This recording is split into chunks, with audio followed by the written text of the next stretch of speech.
India बनाम NDA की लड़ाई में अब east India company, Indian Mujahideen और इंडियन पीपुल्स फ्रंट की एंट्री हो गई है। प्रधानमंत्री मोदी के बीजेपी संसदीय दल की बैठक में दिए गए बयान के बाद तो अब ऐसा लगने लगा है कि बीजेपी जल्द ही इंडिया नाम को ही देशद्रोहियों की पहचान साबित कर देगी। नमस्कार, मैं हूं राकेश और आप देख रहे हैं पॉइंट ऑफ व्यू।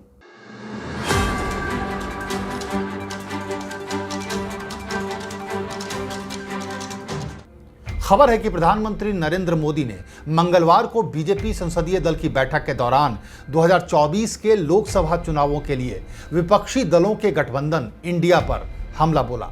बैठक के बाद मीडिया से बात करते हुए केंद्रीय मंत्री रविशंकर प्रसाद ने बताया कि प्रधानमंत्री ने बैठक में कहा कि भारतीय राष्ट्रीय कांग्रेस यानी इंडियन नेशनल कांग्रेस को एक अंग्रेज ने बनाया था और ईस्ट इंडिया कंपनी को भी अंग्रेजों ने बनाया था।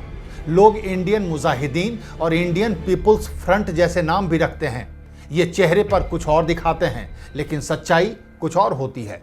वहीं केंद्रीय मंत्री प्रहलाद जोशी ने बैठक के बारे में संवाददाताओं को बताया।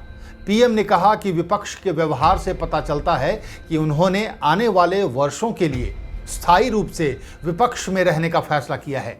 केंद्रीय मंत्री ने यह भी कहा कि प्रधानमंत्री ने कहा है कि हमें 2047 तक भारत को एक विकसित देश बनाना है और हमें इसी संकल्प के साथ आगे बढ़ना चाहिए और इसी सपने के साथ जीना भी चाहिए।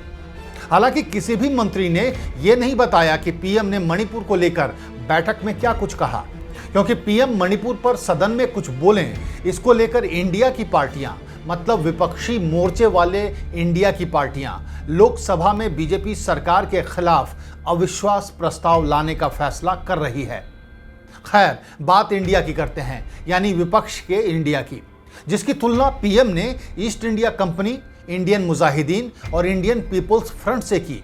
इस तुलना पर कांग्रेस नेता राहुल गांधी ने ट्वीट कर कहा, आप हमें जो चाहे बुला लें मोदी जी, हम इंडिया हैं।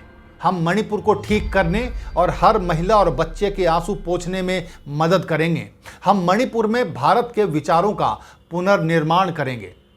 वहीं राज्यसभा में विपक्ष के नेता और कांग्रेस राष्ट्रीय अध्यक्ष मल्लिकार्जुन खड़गे ने कहा कि हम प्रधानमंत्री से आग्रह करते हैं कि वो संसद में आए और मणिपुर मुद्दे पर बोलें, लेकिन वो अपनी पार्टी की बैठक में ईस्ट इंडिया कंपनी के बारे में बात कर रहे हैं।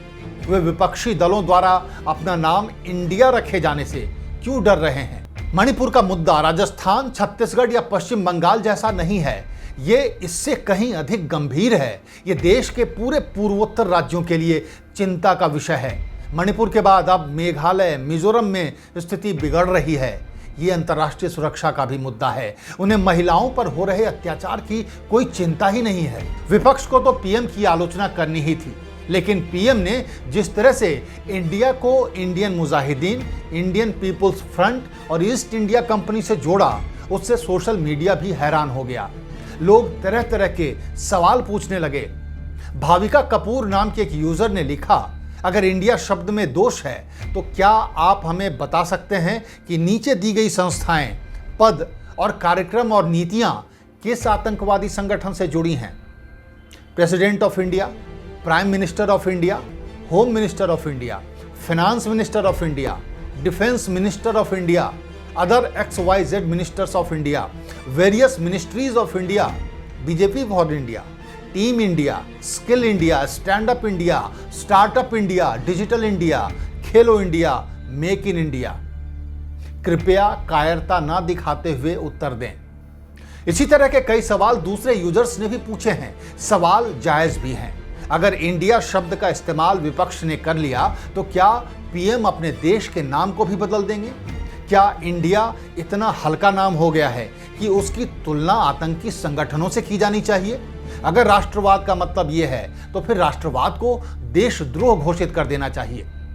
पीएम के इस बयान से क्या आपको भी लगता है कि पीएम विपक्ष के इंडिया से डर गए हैं और चुनावी हार को सामने देखते हुए बौखलाहट में कुछ भी कह रहे हैं?